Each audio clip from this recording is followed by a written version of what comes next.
Oh, snap. Guess who's back? Elsie dropping them, well, listening to them. Chill hop, jazzy, lo fi hip hop beats. Shout out to Chill Hop Music on YouTube, keeping me up on the live streams on the downbeat, up vibe.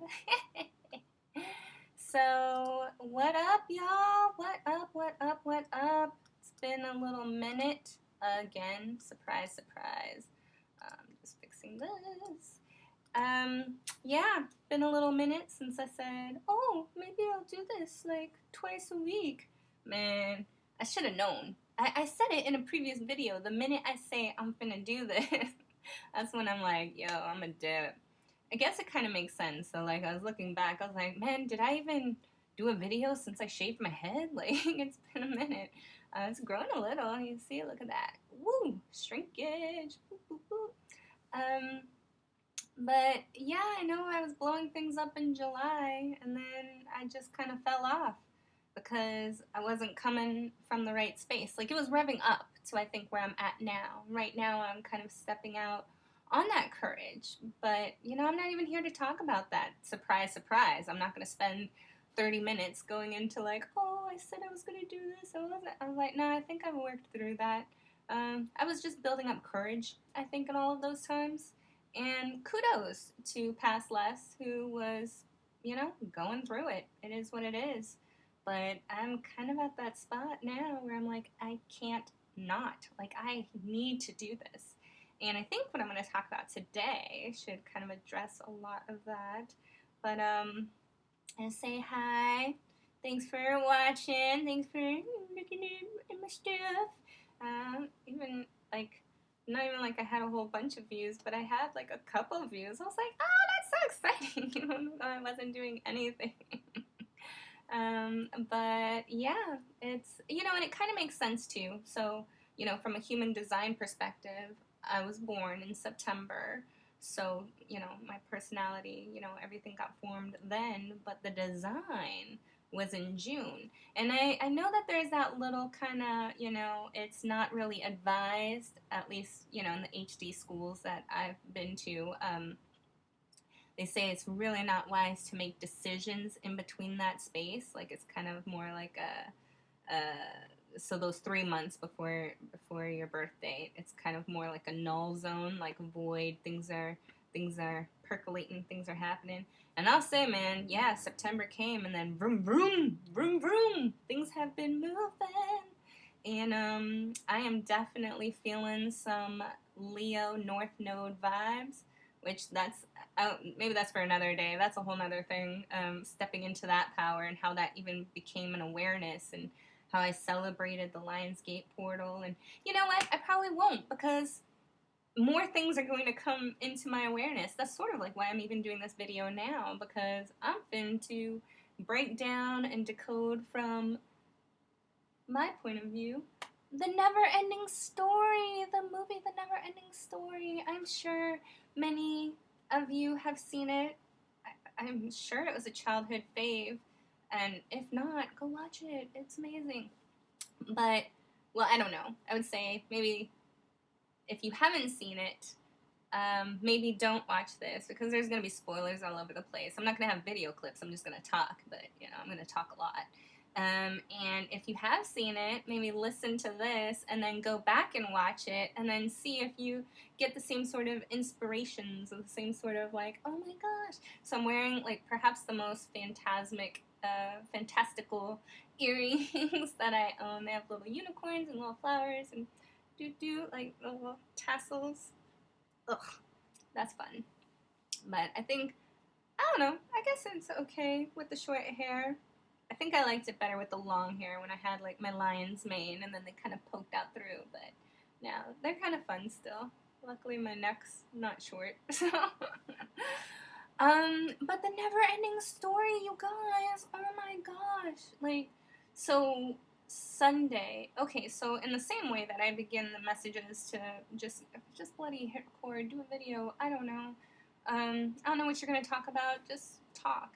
I get the same messages to write, and I'll tell you, I'll go through phases of writing, and then I stop. I don't understand why I'll stop. Because it's very beneficial. It's super helpful. It's almost like one of those, you know how we have our own blocks sometimes? And whether we know them or not, like limiting beliefs, lower, higher self, I don't know. We put it on anything. The point is, we have blocks that stop us from moving forward.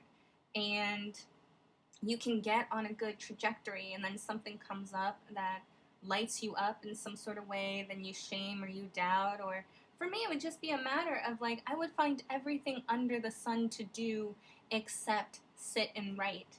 And it's like, I know this makes me happy. Why am I not just doing it? Why, you know, and like, I realized I'd even say something like, well, I won't have enough time. And so I'll take up all this other time doing other things, and then I really have no time because the whole day's gone and now I'm tired. Something that I did do, I was inspired to do, and I completed it around the autumn equinox in the States, or the Western Hemisphere. I did, I'm calling it social media suicide. So I deleted all my social media accounts. I mean, I still got YouTube or whatever, but it was like, that was another time drain. And you know, that probably will be a video that I do at some point, just discussing why the elimination. But that's a back burner thing. Like, that happened so, like, 3 weeks ago. But I will tell you, I don't have the same degree, level, amount of distractions that I used to have. And I'm becoming very clear with me. Sacred yeses are showing up finally. Oh my gosh, like I know I've kind of talked about this in the past videos, just especially as a mental projector and all this sort of openness. Like, got 7 out of 9 centers open, and then even the 2 that I have is a subconscious conscious connection. So might as well freaking be like, I don't know that they're solid, if you know what I'm saying, if you study human design. The ajna in the throat, by the way. And so with all of that openness, you know, it's unfortunate. It's just a little more difficult to get in tune with what are those sacred yeses that I'm feeling, you know, because my mind is so good at rationalizing or differentiating it out. And I mean, all of our minds are good at that. Like, we've all been highly conditioned. But I'm telling you, y'all, it's taken a pandemic, me like holing up in my room, not out of fear, just out of like, I'm not trying to be out in the world with everybody, and to get in tune, with what my aura actually feels like without conditioning. Then it's taken eliminating toxic people from my world. I've certainly been doing that. Like, I might be saying the word wrong, but sakuje, and I'm thinking of the anime Death Note, when he's just canceling out, the one guy is canceling out, he's like, sakuje, sakuje, sakuje. I feel like that. I was just like, look, if you ain't with the rise, deuces up. And I mean, there have been a lot of people, like in theory, you know, you might say, no, parents, family members, people that I should keep in my circle. It's like, I will love you from afar, and I've got nothing but love for you, but like, if you're bringing me down, if you're trying to manipulate me, I don't care who you are. I'm not about that life. I'm about love and light, and if it's not for my rise, I ain't got time for it. You know, I'm a member of Hidden Power University, and it's all about step up to your power. Well, if other things are keeping you from your power, I mean, ultimately, I know it's all myself, but if I'm allowing other people to hold me back out of compassion, or I'm not saying don't be compassionate, but I'm saying like, self-care is the most important thing. I can't love anybody until I love myself, and loving myself means being able to listen to myself. As from the human design perspective, my body is designed to move throughout this world. All of ours are. All I need to do is listen to it. Now, yeah, I don't get the sacral generator responses. I don't have consistent knowing in my spleen, or wait for the emotional, you know, ups and downs to go through. There's a lot of openness taking it all in. And if I'm feeling everybody else's stuff, it has been quite the challenge to be like, okay, well, what's my stuff? What's my yes? What's my no? You know, oh, is that my mind talking me out of a yes? Or, oh, is that mind convincing me into a yes when it was actually a no? I'll tell you, y'all, I feel like probably since my birthday, so I mean, only the past month or so, have I really been starting, like, I can recognize this is a sacred yes. And I tell you, moving and following with it has been everything. It's been amazing, the things that are showing up and happening. And it doesn't mean that it's all just, you know, rainbows and unicorns and pink tassels, but I can move through things that don't feel correct easier. And I've been able to notice when, you know, when I've convinced myself, like when my mind goes and is like, okay, well, maybe you should, da da da, and I follow it, and I'm like, no, but that doesn't feel right. I was like, so you guys don't even understand how exciting that is. That is everything. That puts all the tears, all the start and stops into, I can't even say into perspective. It's just like, it's the process, you know? It is what it is. And I don't know, maybe something else is going to come up that's going to stop and halt this all over again. That's okay, because I've moved up a rung from where I've been before, and I think I can celebrate that, and that's so exciting. That's so juicy, so exciting, so grateful. I'm so grateful. And yeah, so I don't know. I hope to do some more videos, and you know, part of it has been a matter of courage, but it's really coming down to, I mean, I'll tell you, even the whole courage thing, like, I've recently, very recently, this came up where I was like, you know, triggered. And it's like those memes that'll say, no one, absolutely no one, and then, you know, whatever it says, that's basically how you're feeling or how someone is. It's sort of like that. You know, I actually don't have a lot of resistance, and maybe I will get resistance, but like all the mental, in fact, I have kind of a lot of applause and encouragement. So any of that stuff of me tripping has really been on me. And of course, as I step out more, I might actually end up getting backlash or things like that, but I can honestly stand on solid ground now, being like, look, I'm coming at it as authentically as I can. I'm human, I make mistakes, I might whatever. So if anyone has something to say that's not for my rise, I can take it and I'd be like, cool. And then know that whatever they were presenting was more on them. You know, it's really a powerful, beautiful thing. I'm really, really grateful that I'm at this space right now. But I'm sure, you know, I'm in the middle of a parasite detox, so I'm sure that's been part of, like, it's a 28-day one too, so it's like it's going in. I'm sure that's helping clear out like some archon energy, things like that. I've been saging, I've been praying, I meditate, I'm holding space, and like I said, detoxing from the social media just has allowed me to put more attention and energy into joy, into positivity. And from the very basics of the law of attraction, if you study the Bible, you can look at the Bible, asking it is given, like staying in that positivity, like so many different ways to say it from so many different schools of thought. But at the heart of it, it's stay in a high vibration, period. So that's where I'm like, if you're not for my high vibration, you got to go. And you know, it's great is, I can't bring the camera down right now, but you see the little cactus? I got me a little kitty cat. He found me. Mars, Lightning, that's his name. He's so sweet, and he brings me a lot of joy, and that's been a huge help this past, what, how long has it been, buddy? Like a week and a half? So, boom, look at him, already bringing out my lion aspect. So let me get to it with the NeverEnding Story. I did do some notes just to kind of, I don't know, keep me focused, because if you've watched any of my past videos, if you've watched these 14 minutes, I can kind of bloop, bloop, bloop, bloop, bloop. But whatever. Yes!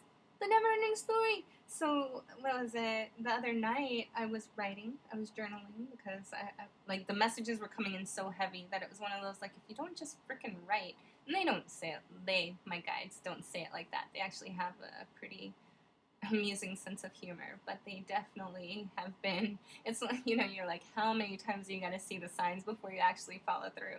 So it's finally like, fine. So I said, I was like, fine. Even though I knew how great it would be. It's just so funny. And some powerful spirit messages did come through. And at one point, I had a vision of the movie The NeverEnding Story. So I was like, okay. The message was like, watch this tomorrow. So I was like, okay. So tomorrow then was yesterday for today.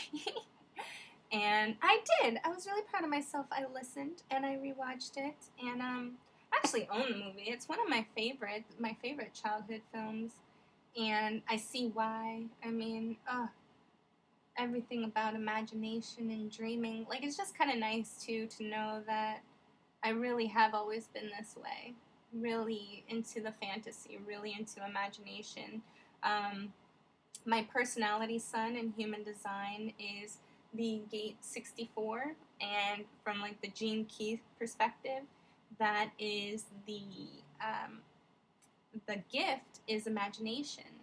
You're moving, well, from the shadow is confusion, which Lord knows, if you've watched any of those videos or not, I got that. But the shadow is confusion through the gift of imagination to the city state of illumination. And, if you just go back to, like, most of our conditioning is done from, womb to 7 years of age or so, and then it continues on.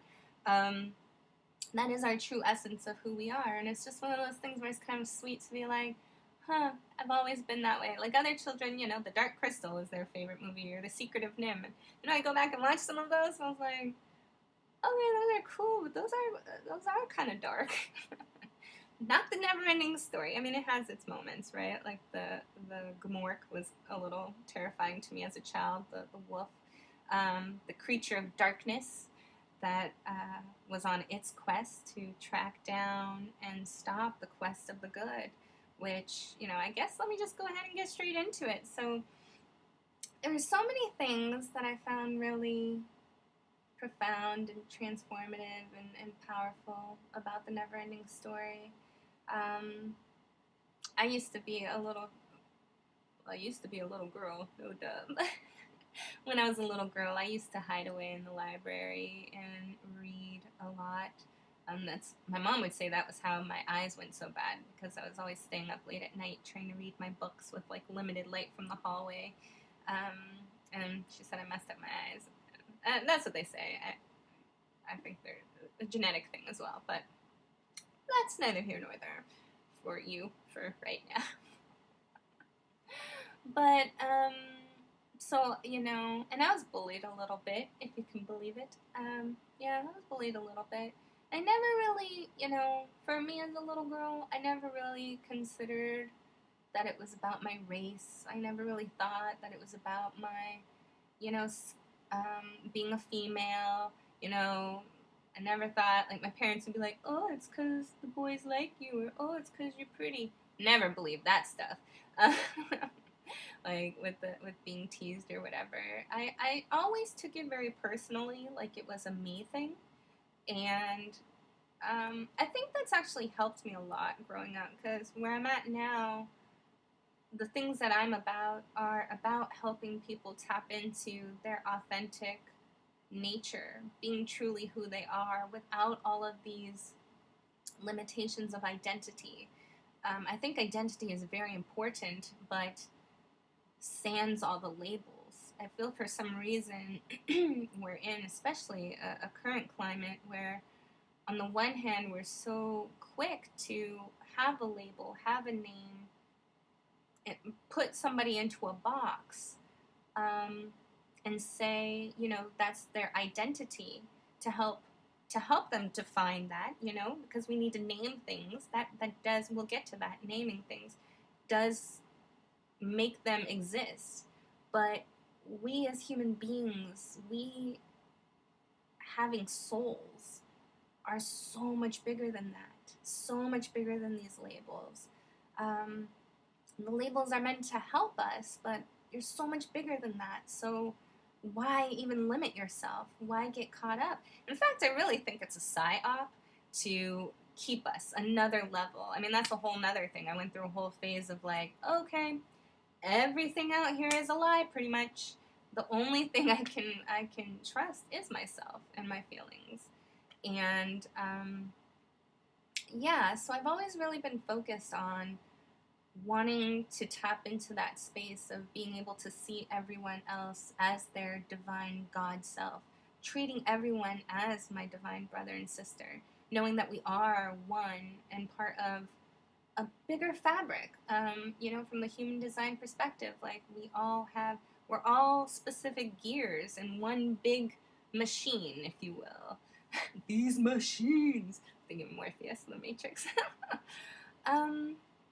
So I do think that's helped me in that regard, in that I don't get so caught up on the racial, gender, like all of these inequality issues.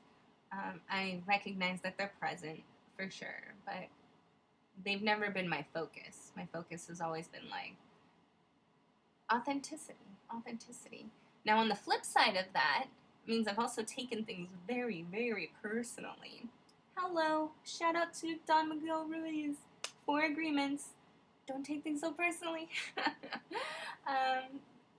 So paying attention to that has been really huge for me. And just realizing that if I can believe that we are so much greater than those labels, then I can believe that I'm greater than the things that my mind is wanting to then limit me further on. So I think I've kind of went off track, so let me just go ahead to my notes and kind of get started. I mean, and I don't have any sort of way. I just kind of took notes as I was doing the movie. I don't know. Oh, yeah, so, okay. Well, I guess I'll start with the equal battles of good and evil. So you have, well, the whole aspect, too, about the childlike empress. The heart of Fantasia was actually a flower. There's a whole thing. I'm going through a whole bunch of stuff with flower imagery right now, too, in my world, so that was pretty powerful. And the world, Fantasia, is battling, like, a nothing. The nothing is coming and taking over. And the poor childlike empress is getting ill because she is connected with the nothingness taking over, which makes sense. The nothing, which later comes out, the nothing is basically the aspect that people no longer believe. The nothing is the fact that people don't have dreams anymore. Fantasia is built upon the dreams and possibilities and the hopes of mankind, and therefore it has no boundaries. Anything is possible. But it was dying because people were losing their hopes and forgetting their dreams. So the nothing was growing stronger. And I see that in our world today. I won't do it today, but like as far as getting political or speaking on all of that, but it really breaks my heart when I go out into the world and, on the one hand, I see everybody with their masks on and robotic following all of those orders. Their heads are down, so I'm like, okay, so you're being safe, but you're not even watching where you're going. I don't even understand how that makes sense, but I see it all the time. And what really breaks my heart is just people act like looking someone in the eye is going to give you a disease, and losing that degree of humanity. I don't think it's a matter of growing up in the South, or I think it's just a human thing. Like, I'm going to recognize another person. Like, I'm going to see you. I'm like, hi, smile. Maybe you can't see a smile, but you can see my eyes. Or, well, I'm usually not wearing a mask, so you can see my smile. Not in the stores, because I can't, but, like, well, I mean, I could, but, I said I'm not going to get into that. Stop it. But, like, in the stores, it's like you could be walking right past people, and they're just looking right, like, as looking right through you. Not even, I don't know. It breaks my heart that we've lost that little aspect of humanity. And it seems like, yeah, that nothingness, it's an emptiness. It's a despair. Whether people recognize it as despair or not, like, their vibration, I feel it. Okay, hello, projector, you can't tell me that I'm not feeling what I'm feeling. I know, especially now, I know what I'm feeling. So, that was just, the Communiqué at the end, he goes, people who have no hopes are easy to control, and whoever has control has the power. it's just so curious that these sorts of themes are always repeated in these types of movies. Why aren't we paying attention? Why are we dismissing that as childhood fantasy? Is that not, maybe that's full disclosure? And we're like, yeah, we know, but anyways. Um, yeah, so when Atreyu was also, called, and they're like, oh, we didn't call for you. We were calling for Atreyu the warrior, where Atreyu is a young boy. He's like, yeah, I'm the only Atreyu of these peeps. So, like, if you don't want me, I'll go back, find them purple buffalo. They're like, no, no, no, wait. Okay, cool. The Empress is a child. Maybe the warrior is a child. And I think it speaks a lot to the aspect, our heart, the childhood nature of our heart, the Empress, the divine feminine. But the divine masculine, maybe he needs to be like a child as well, with a fearless chutzpah, right? They're like, I could go, I could take on the world. I'm not with the things that I think that come with adulthood of mentaling things up so much. For example, a friend was talking about how, and we were working on this too, like, we know it's okay to ask for what we want, but we don't want to sound ungrateful for what we have. And it's like, you know what? You can be grateful and want more. And I think about it, I was thinking about it this morning as like in terms of children. Well, actually, I was thinking about it in terms of my cat, right? They have no problem asking for more. I'd be like, bruh, you've got all these toys all around here. Why do you need to mess with my earbuds? Why do you need to mess with this thing? It's a no-no. Children too, you buy them all sorts of things and they want more. And there's nothing wrong with that. To us as adults, maybe it's because we feel afraid or feel some kind of way that we can't provide it all, or maybe that's a reflection of and maybe that's where conditioning begins, of like, well, now you're being ungrateful. But I would think like a good parent, good cat parent, all I want to do is spoil him. I'm sure if I had children, I would want to give them everything that I could.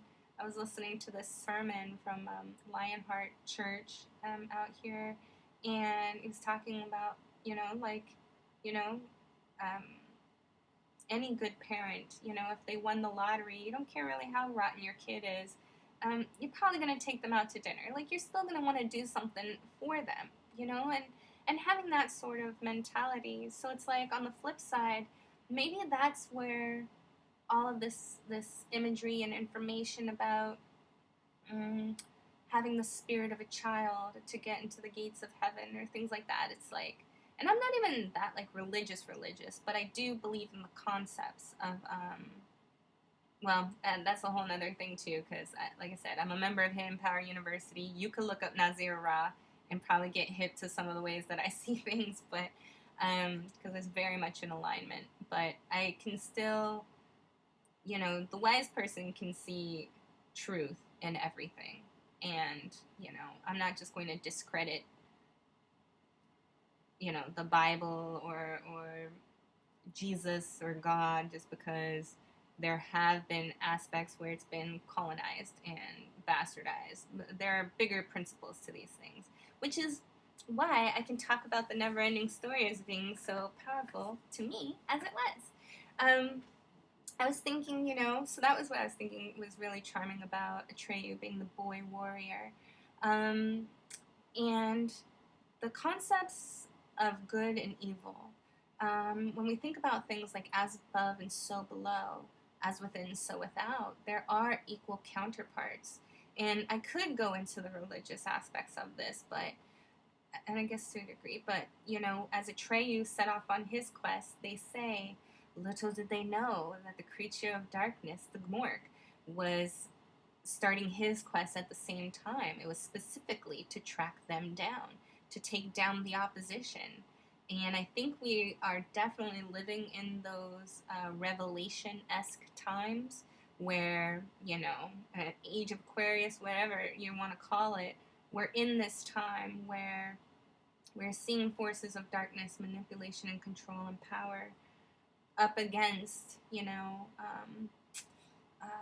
inspiration, imagination, love, light, And the lines are very, very thin, I think, it's very easy to get pulled.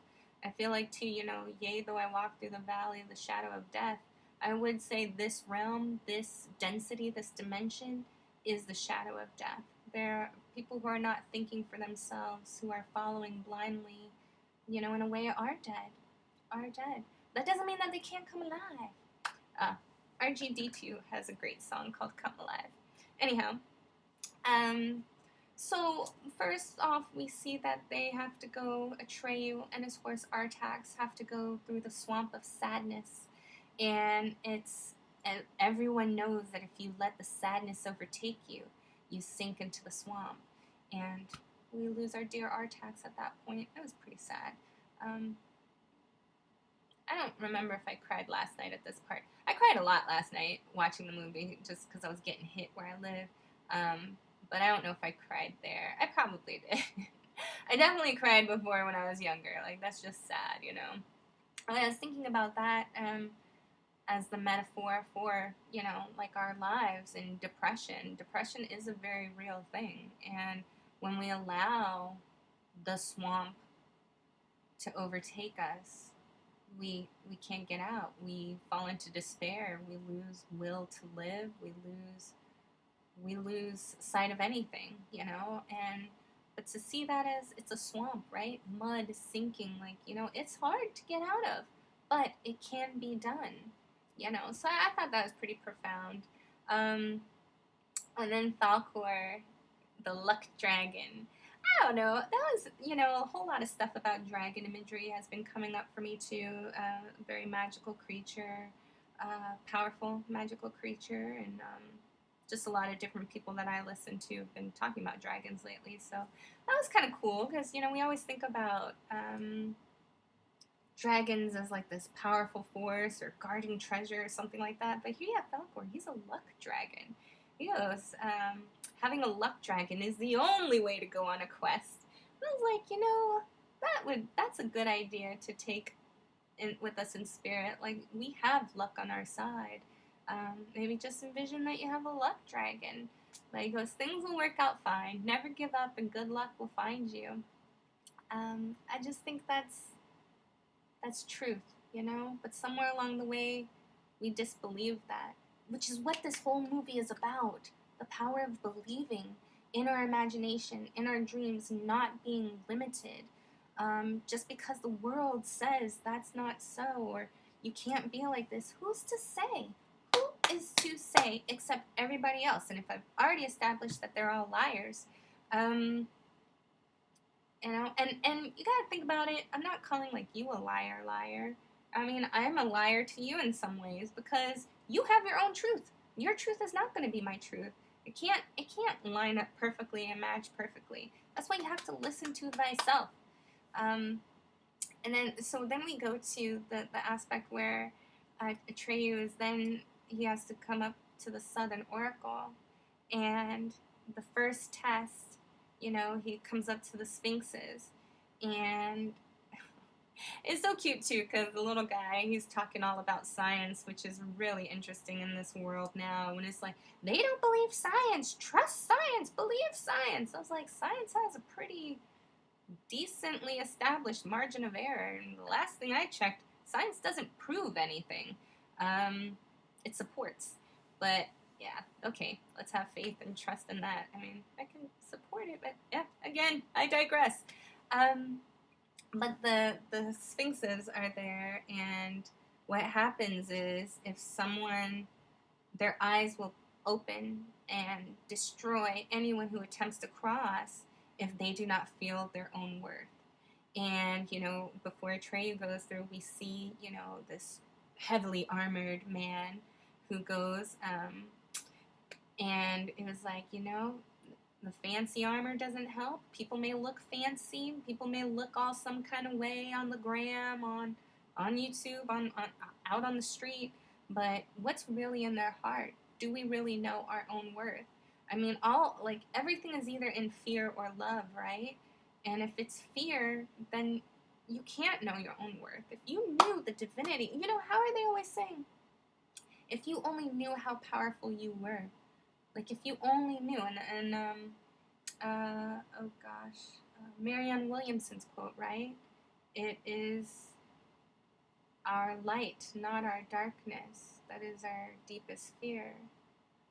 Who am I to say I am powerful? I'm bastardizing the quote, but look it up. Yeah, but it is our fear, it is our light, not our darkness, that makes us most afraid. Because if we really did step up to our power, we would realize everything that our mind is saying is bullshit, and we would follow through. We wouldn't allow that to stop us or hold us back.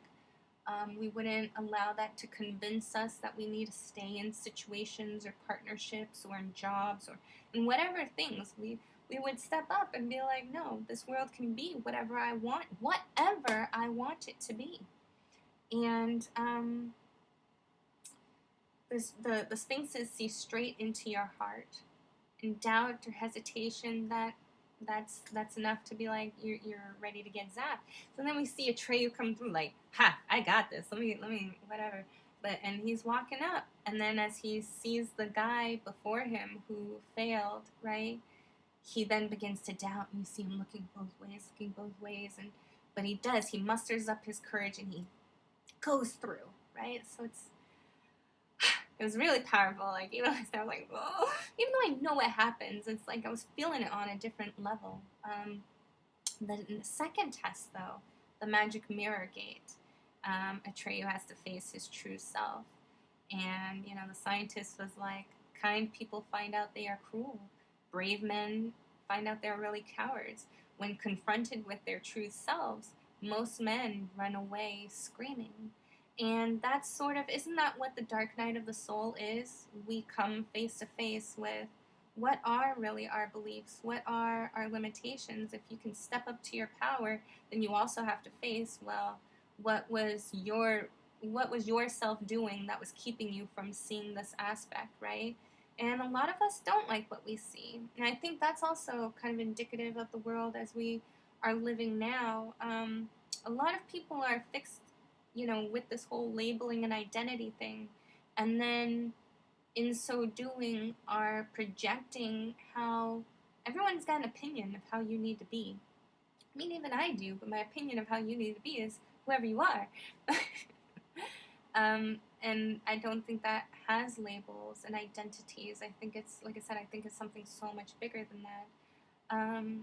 But if people were to realize that a lot of the stuff that they're projecting out is really because that's what they are within, they probably would run away screaming. That they would be capable of that kind of harm, or of that kind of shame, or of that kind of guilt, or of that kind of judgment. Yeah, those who scream the loudest, right? Yeah, same sort of thing. So here we are, and in this particular spot, we see that Atreyu sees Sebastian, the human boy, right, reading the story. And Sebastian actually sees Atreyu. So the warrior is really a boy in hiding that's reading a story. And Bastian is the one who gets scared, throws the book, and runs away because he's afraid to face that he is really that warrior. And that's really powerful, That's that same flip back to what we were saying before. If I can see that I am a powerful person, then who am I that's the fearful one? If I'm the fearful one, who am I that's the powerful one? So that, I feel like that was a really powerful moment. And I hope that lands for you. I hope that, you can see what I mean. So then we go back, we see that the childlike, or he learns, we don't go back. So Atreyu reaches the oracle and learns that it's the childlike empress who needs a new name.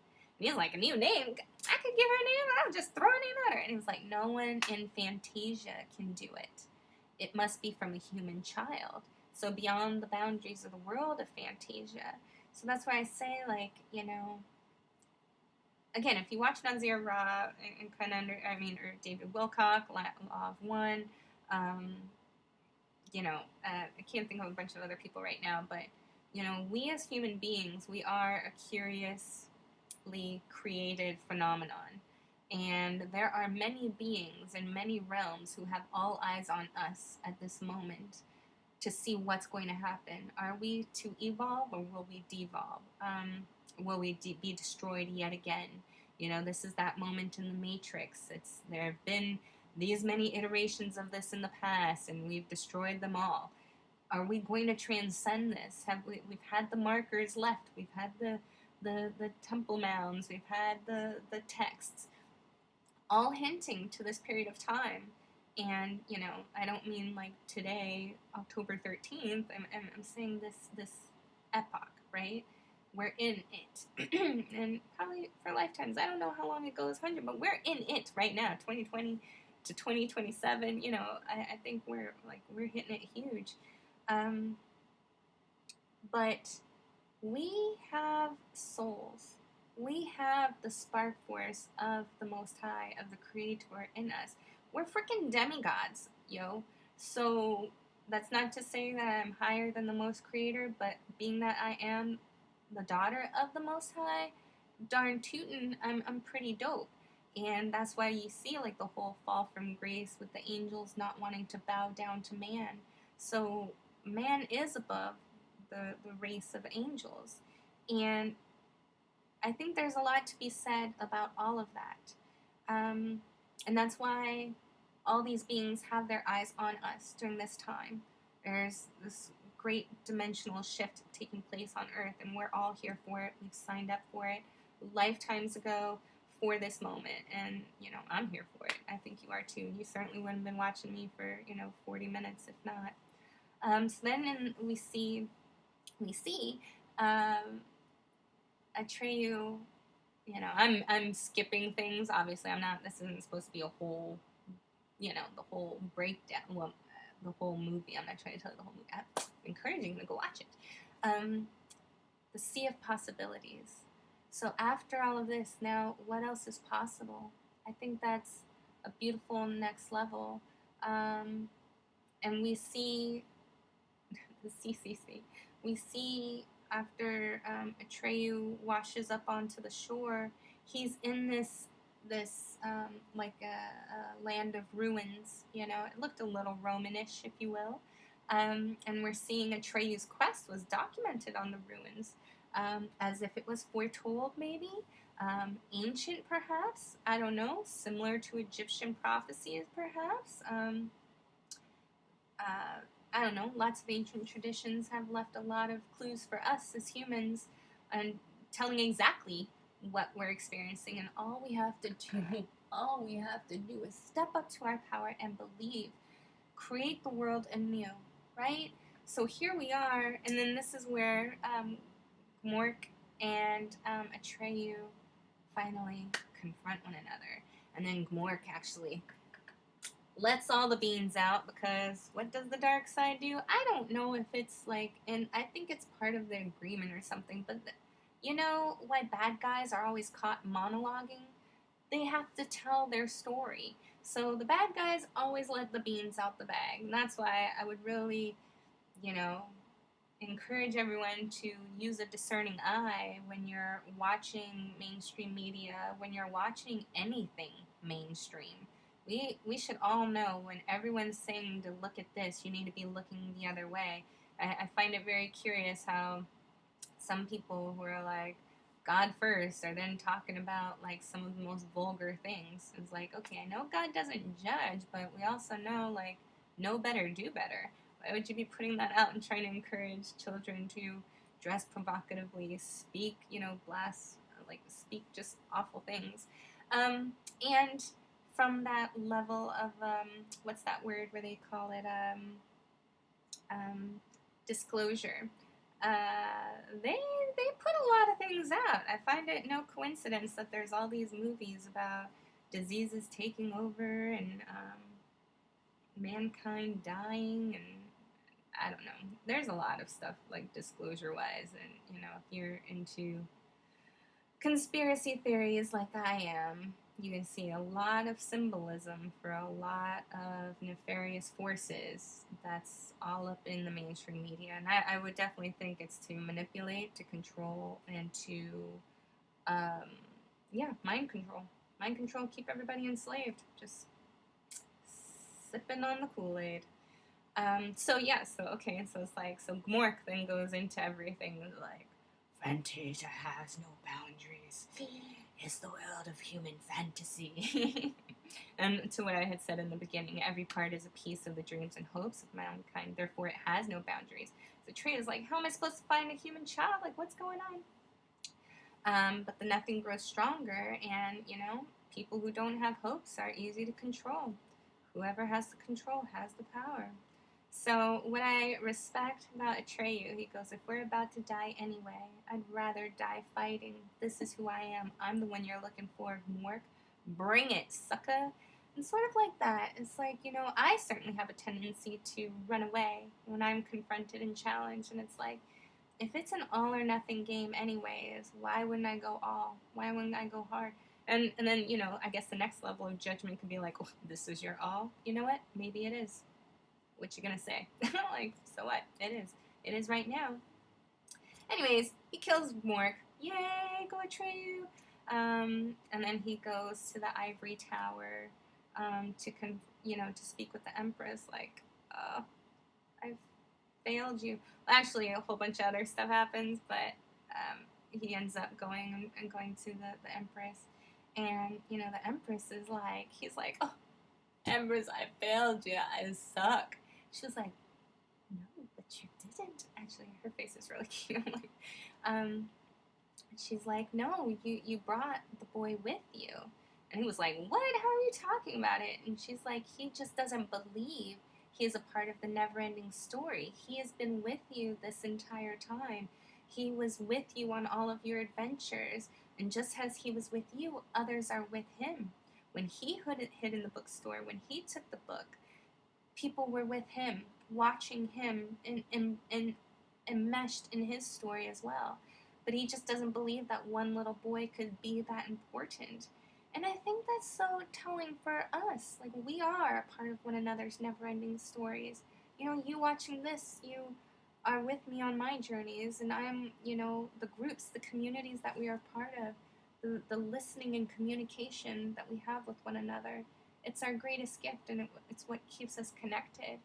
And she goes, like, there, she's just, like, pleading to Sebastian, but Sebastian doesn't realize. He's like, no, they can't be talking to me. Like, he can't believe he's reading his own story, if you will. And, his prior, like, in the beginning, we see that his father is like, all right, got to keep your feet on the ground, right, buddy? So, again, all these folks telling us not to dream. And she's pleading with him, like, why don't you do what you dream? And we think about it, and it's like, in this story, he's just reading a story, and all he needs to do is give this Empress a name. But he doesn't believe that that's enough, that can be significant. It's just a story. And here we're seeing Fantasia is falling apart. There's nothing that would be left. What if we were to take that sort of stance? What worlds are waiting to be created by us just naming them from our dreams and our fantasies, by us just having that imagination to call them forth, to just believe that anything is possible? And so I could never make this out until I watched it yesterday. It was as an adult. I like to watch everything with subtitles. He goes, the name that he gave was his mom's name, I guess, and he screams out, Moonchild. I don't know if anybody else knew that, but it was Moonchild, which I thought was really sweet, especially as much as I love the moon. And I was thinking, because I know he had referenced something earlier about, he's like, why didn't they ask me? My mom's name was so beautiful. So I was like, his mom's name was Moonchild? Or maybe Moon. I was like, she was probably a hippie. There's always, like, the hippie parent and then the stuffy parent. I was like, I bet his mom was the one that encouraged him to dream and things. But then he was in the story. He was like, why is it so dark? And she goes, in the beginning, it is always dark. And I was just thinking about that, because right now we hear a lot of conversation from dark to light, which I think is pretty beautiful. And I think the opposition tends to say things like, let's bring the light to, we want to shed light on the dark. I was like, wow, that's the very same level of the low-key mind control, mind shift, slight lie, bastardization that they do, which is what the opposition does, right? It's always a slight flipping of the script. It's the reverse. It's the equal opposites. So they like to say bringing the light to the dark or shedding light on the dark. And it's like, no, the emphasis is still on the dark. Let's bring the dark to the light. So in the beginning, everything is dark. And she has one grain of sand. It's all that remains of her empire. She's like, Fantasia can arise anew from your dreams and wishes. And, on the one hand, he's like, how many wishes do I get? And she's like, there's as many as you want. And the more wishes you make, the more magnificent Fantasia would become. And, I was just thinking, what a beautiful way, well, for me to tie this all together, is that we can wish for whatever we want. We truly can have whatever we want. It is about getting clear on the fact that it is what you want and not what the world or society or conditioning or any sort of programming tells you that you want. It's what you genuinely want. This is an abundant world, and there's more than enough for everyone to have what they want. That's the beauty of it. You and I do not want the same things. That's impossible. But what we want is valid, and we can be grateful, and we can want more.